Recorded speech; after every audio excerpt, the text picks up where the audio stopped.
Hello, students. Welcome to chapter number 6 Empowerment of Women and Other Weaker Section, Standard 9, Subject History, Part 3. In earlier part, we talked about various socialist activists and women who participated in different movements and tried to bring about changes in the society. In this part, we will be understanding about the different laws that were passed by the government for women's protection and upliftment. In this part, we are going to talk about various laws made by the government for the betterment of women. So let's understand the laws of women. The first law, Hindu Code Bill. This law was passed in 1952. This code bill is applied only on Hindus. In our country, every caste and religion has its own code bill. In 1952, a law was passed that recognized women's right to alimony and their share in father's income. In a marriage, if a husband and wife files a divorce, then the wife has the right to alimony. That is, she can ask for certain amount of money for her survival, for her requirements, money to take care of herself. This money, which she will demand from her husband, is called as alimony. Now, what was the tradition before? The tradition was that the son is the sole holder of father's and his family's money or their property. Male child used to get the share.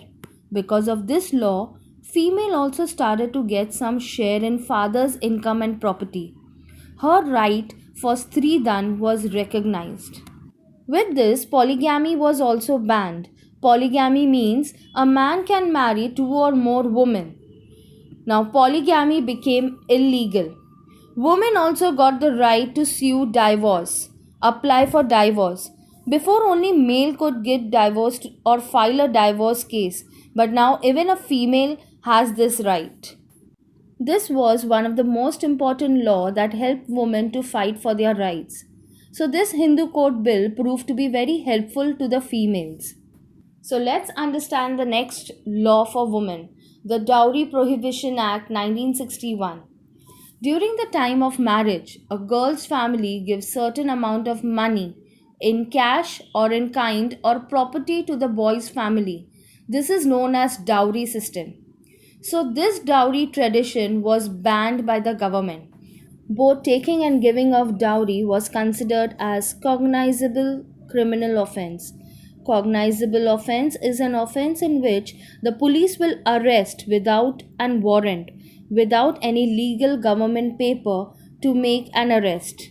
This Prohibition Act made the tradition of the dowry system to break by its root, and this also encouraged the social movement. This law helped the distressed women. Distress means suffering from severe pain and sorrow. So it helped women who were suffering because of dowry tradition. Now the next law that was made, that was Maternity Benefit Act 1961. Maternity means the period in which woman is pregnant or just given birth to a child. So after giving birth to a child, a woman needs rest and has to take personal care of the child. Initially, government used to give 3 months as maternity leave, but now women can demand for 6 months of leave during pregnancy or after giving birth to a child. So this Maternity Benefit Act gave women the right to get leave from work at the time of childbirth. Now the Dowry Prohibition Act and the Maternity Benefit Act. The act, that is the laws, are passed by the government. But if they are not implemented, then there will be no changes in the society. If the laws are not enforced, are not implemented, then we can see that in 1988, 2,209 women died as a victim to the dowry tradition. In 1990, the number of dowry deaths was 4,835, and in 1993, it was 5,377. Now, as we can see over the years, deaths due to dowry tradition has been increasing. These numbers will impress upon, that is, make us realize the seriousness of the issue. Now, the next that we are going to talk about is Family Codes 1984. Criminal codes are different and family codes are different. For family related issues, we have different codes. for cases like divorce, if anyone wants to adopt a child, etc. All such issues related to family comes in family court. Family courts were established to resolve conflicts arising out of differences within marriage, that is, problem arising in marriage. Then domestic problems as well as issues such as alimony. Alimony means a woman has a right to demand money from her husband to take care of herself after a divorce. Now, if woman is demanding but husband is not ready to give the alimony, then the woman has a right to fight for the same in the family court. Single parenthood, that means any one parent, that is mother or father, wants to take care of the child after separation, that is after divorce, who will be taking care of the children, and ownership, that is if mother is taking care of the child, then how much money or help will the father provide for the child. All these aspects are related to family issues which come under family courts. Lawyers work as counselors in the family courts. They talk and guide the parents or family members. Mostly, lawyers in family courts emphasize on resolving issues quickly but justly. Counseling. Now, what is the meaning of counseling? Where they give time to resolve your problem, they do discussions, they come up with a solution. In 1985, a big case had come forward. Now, according to the Hindu Code Bill, a law was passed in regard to alimony. Now, this bill was applied only in Hindus, but in Muslim culture, alimony was emphasized. If husband wants to give, they can give alimony. If husband doesn't want to, they will not. Laws of Muslim culture and tradition are different in India. So, what was the case between Muhammad Ahmad Khan versus Shah Bano Begum? Both were filing a divorce in the court, and Shah Bano was elderly lady. She was around 50 years of age. Now, after such a age, she was divorced by her husband, and her husband didn't give her any money nor any support to take care of herself. So she filed a case against her husband. She filed a case in Supreme Court, and Supreme Court gave a verdict that Shah Bano has a right to alimony. Now, there were many religious organizations, Muslim religious organizations, that protested vociferously. Now, vociferously means it is a way people express their opinion and complaints loudly in speech and make demands repeatedly and loudly. Now, these organizations didn't wanted government to interfere in their religious organization, their culture and tradition. They protested against the government. So the government had to enforce law that resulted in the Muslim Women's Act. That is, the protection of rights on divorce was passed by parliament. Now let's discuss about law, the Commission of Sati Act. According to Sati tradition, when the husband dies, the woman has to perform sati. That is, she is supposed to sit or jump on the funeral pyre, that is, a pile of wood on which a dead body is burnt as a part of funeral ceremony. So the woman is supposed to jump on the funeral pyre and burn herself alive. It means, according to the tradition, if husband dies, woman has to die along with him. The widow was not given permission to live in the society. Because of this sati system, lots of female were dying. There were many social activists and reformers who tried to stop this sati tradition.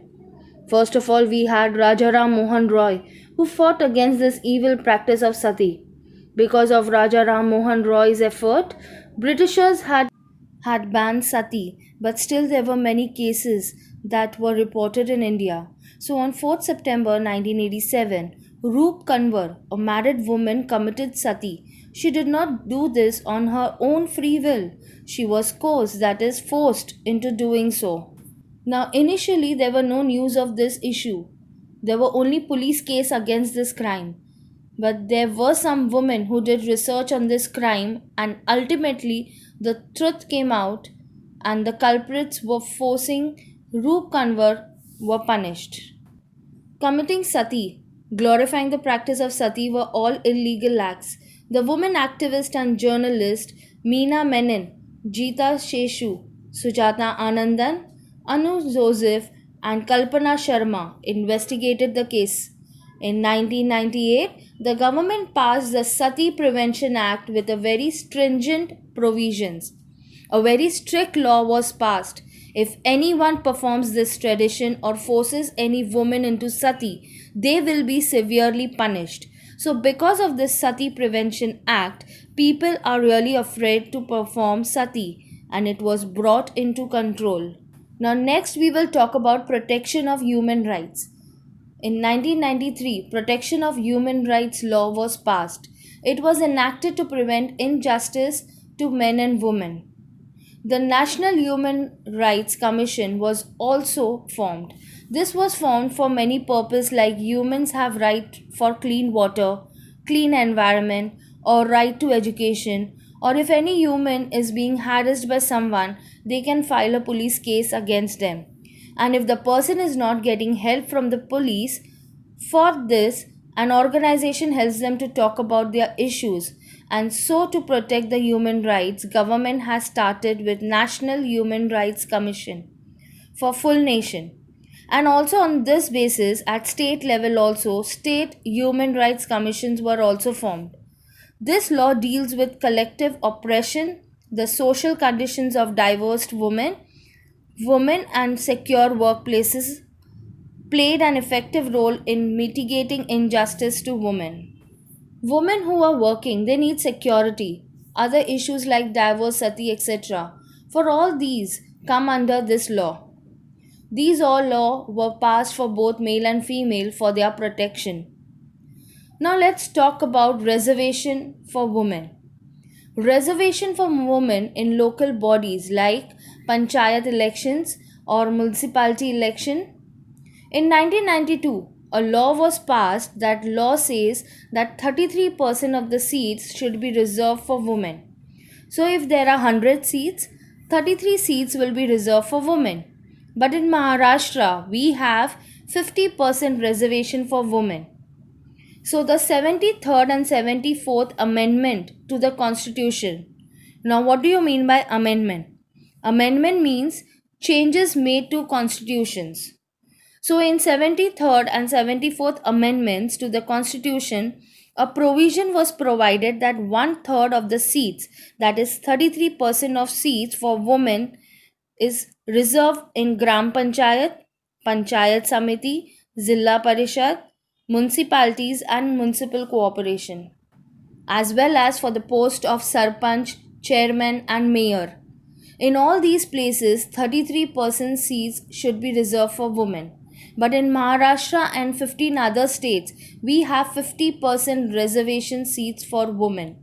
So because of this reservation, women got opportunities to participate in the business of the community. Now let's discuss on the changes that took place in the lives of women. In post-independence period, the Constitution of India had accepted the principle of equality of men and women. Hence, women got the importance in political right to vote. Women got equal rights to education and worked on par with men. That is, got an equal opportunity on work in human practices like sati, dowry and polygamy. These all evil practices were banned by law. All the evil practices that existed in the society to harass women were abolished. Women's right to sue for divorce were recognized. They got a lawful share in property. In local self-government bodies, seats were reserved for women so that they would have their just share of political power. Due to these provisions, women have begun to educate and to earn and work in different fields. Also, due to ideas of women's liberation, women are developing a sense of self. They have begun to participate enthusiastically and with determination in all fields of education, earning money, administration, politics, etc. Now, as women knows about their rights, they are standing against injustice and thus creating an identity for themselves. Here we have some of the names of the women chief ministers in India. Suchita Kriplani was the chief minister of Uttar Pradesh. Nandini Satpathy was the chief minister of Odisha. Jayalalitha was the chief minister of Tamil Nadu. Mayawati was the Chief Minister of Uttar Pradesh. Vasundhara Raje is still the Chief Minister of Rajasthan. Mamata Banerjee is also still the Chief Minister of West Bengal. Rabri Devi, wife of Lalu Prasad Yadav, was the Chief Minister of Bihar. Anandiben Patel was the Chief Minister of Gujarat. Sheila Dikshit was the Chief Minister of Delhi. Mehbooba Mufti Saeed is still a current Chief Minister of Jammu and Kashmir. Uma Bharti was the Chief Minister of Madhya Pradesh. Rajendra Kaur Bhattal was the Chief Minister of Punjab. Sushma Swaraj was the Chief Minister of Delhi, but she is now Foreign Minister of India. Shashikala Kakodkar was the Chief Minister of Goa. Sayyida Anwar Taimur was the Chief Minister of Assam. Janaki Ramachandran was the Chief Minister of Tamil Nadu. All these women have led their states as Chief Ministers. These are all examples to show where women have reached. Due to education, even women have placed themselves on higher position. Due to all social activists and due to government's help, many changes have taken place for upliftment of women power in society. So in this part, we understood about women's law that were passed by government for protecting and supporting women in the society. In the next part, we will be understanding about the weaker sections in our society. Thank you.